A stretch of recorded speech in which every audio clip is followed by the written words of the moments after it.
Hi everybody, I'm Meghna. And I'm Miriam. On this week's show, we have information about the teacher contract negotiations and student recognition. We also have a story on life after high school and Christmas trees for sale. And stay tuned for sports results and the weekend weather. This is JDTV News.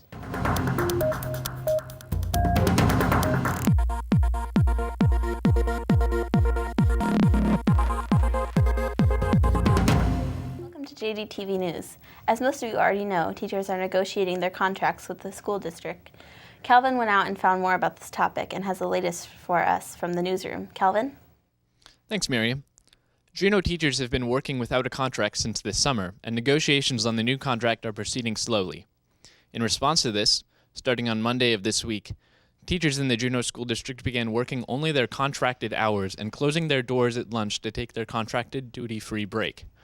Union members even met last night to discuss the loose possibility of a strike. I recently emailed both the Juneau School District and the Juneau Educators Association, the teachers union, and while the JEA did not respond to a request for comment, the school district responded saying, quote, "The Juneau School District has been meeting with the union that represents its teachers for 10 months.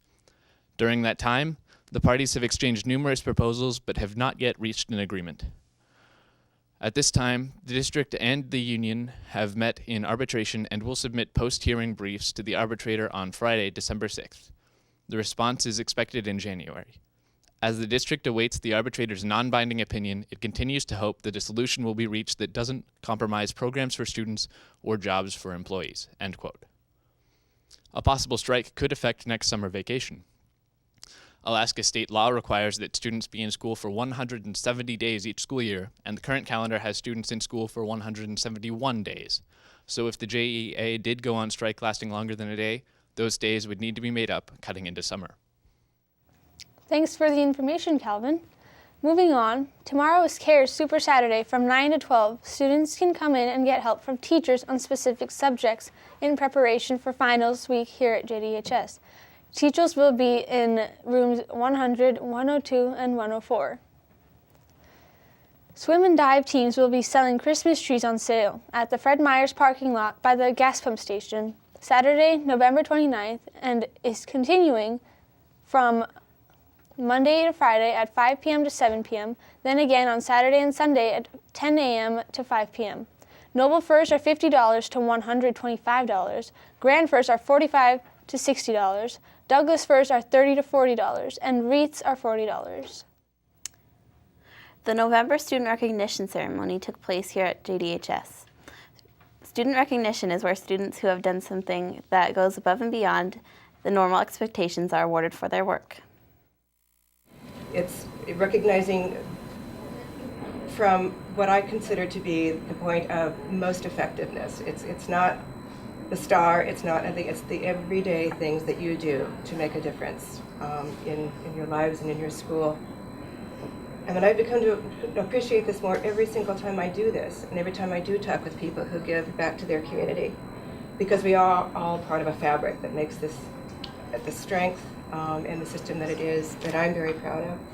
So again, that's the reason I wanted to come and give back a little bit to you. The students recognized were Grant Ainsworth for going out of his way to be kind and helpful to a student with special needs, Andrea Gordon, Sabrina Meredith, Haley Mertz, and Addie Ramonda for being good, hardworking, avid students, Alexander Harris for working hard and doing well in his math class, Ben Scudder for being a good community leader, and Krista Yadow for helping the staff in the attendance office. Some of you may remember last year's JDTV host, Dylan Peterson. Dylan is 16 years old and recently graduated from Yakuts last May. While at YDHS, he has received many scholarships. With these scholarships, Dylan paid off his tuition and received the rest in a check, which he used to buy a car. He is using the rest of his scholarship money to pay off the rest of college expenses. Dylan enrolled at UAS this year and has experienced the differences from the high school setting to the college setting. Kendall asked him if he had any advice to give any students planning on going to college. I think that a lot of people are having a lot of trouble with this idea that I'm so young and in college. They all think I'm a dual enrollment student. And definitely from from the management of the school, I have to ask every professor and the dean about every class I want to enroll in because they're still treating me like a dual enrollment student because I don't have policies for people who are younger except when they're dual enrolled. There's a big difference in the amount of responsibility that's put on the student, which is it gets kind of difficult, but it's also kind of nice because you definitely feel like a lot more of an adult and you feel much more in control. It gets pretty annoying because every day I pretty much just have to go to class at 10 and then there's just one day where I have to be all the way across town at 8 o'clock in the morning. When you get the syllabus at the beginning of class, you should take that and just pin it on your wall and go home every day and be like, is there anything tomorrow? Because except for tests, they will tell you nothing after the first day. Be really prepared in advance for everything that's going to happen because there's going to be a lot of things where it's like, there's an assignment due 1 week from now on something that we aren't going to talk about in class. It seems like you don't need your textbook because you can go and get it from the library. And you're definitely going to need your textbook, and it's probably going to be about half as expensive as the class you're taking it with. And the way that you would turn things in is much different. It's really much more. You won't hear about having a homework assignment due tomorrow. If you've been doing it for a week, it'll just sort of happen, and you'll be in the middle of class and something is like, also turn in that big paper you were supposed to turn in today. Wow, that's impressive.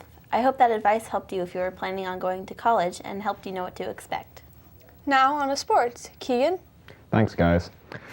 As we head into winter, sports have begun to slow down a bit and there is somewhat less events going on around town. First up on sports, or really only up on sports, we have the hockey game that happened way back on the 23rd of November where JD played Hutchinson and won with a score of 4-0. For those of you who couldn't wait for the start of ski season, it's finally time for Eaglecrest to open tomorrow with limited access. Speaking of Eaglecrest, it is currently in the finals matchup of Powder Magazine's Ski Town Throwdown, which is a competition to find the country's best ski resort by audience vote. Well, that's pretty much it for sports this week. Back to the guys in the studio. Thanks, Keegan. We'll take a look at Eaglecrest weather conditions in a bit, but first let's move on to the calendar. Today we have Akadeka in the JDHS library, wrestlers in Wasilla, and hockey in Juneau versus North Pole. Tuesday, December 10th, there will be a band concert here at 7 p.m., so check it out. Wednesday, December 11th, there will be a hockey game at Tri-Valley and a choir and orchestra concert here at 7 p.m. Thursday, there will be a hockey game at Lathrop. Wish our players luck. Saturday, December 14th, there will be a school dance, Snowball, at 9 p.m. Tickets cost $10 for one person and $15 for couples. That's it for the calendar. Now let's go to the weekend weather with William. Will there be any more snow in the forecast? Thanks, Miriam. There's some snow in the forecast, but after a drier weekend. This Saturday will be partly cloudy with a high of 28 and a low of 21. And also this Sunday will be partly cloudy with a high of 30 and a low of 27. And on Monday, we should be getting some snow and warmer temperatures of a high of 39 and a low of 30. As Keegan mentioned, Eaglecrest is opening this weekend, with the first day tomorrow, Saturday, the 7th, with only the Porcupine Chair open. Behind me is a view of the beginner slopes as of this morning. As of Monday, there were 11 inches of snow at the base and 37 inches of snow at the top of the mountain. They'll need a bit more before they can open the upper lifts. That's it for the weather. Back to you, Meghna. Thanks, William. That's all we have time for today. Don't forget to check out our website at jdhsvideo.org where you can see cool behind-the-scenes video. Also follow us on Twitter at JDHS Video. Have a fantastic Friday, everybody. Bye.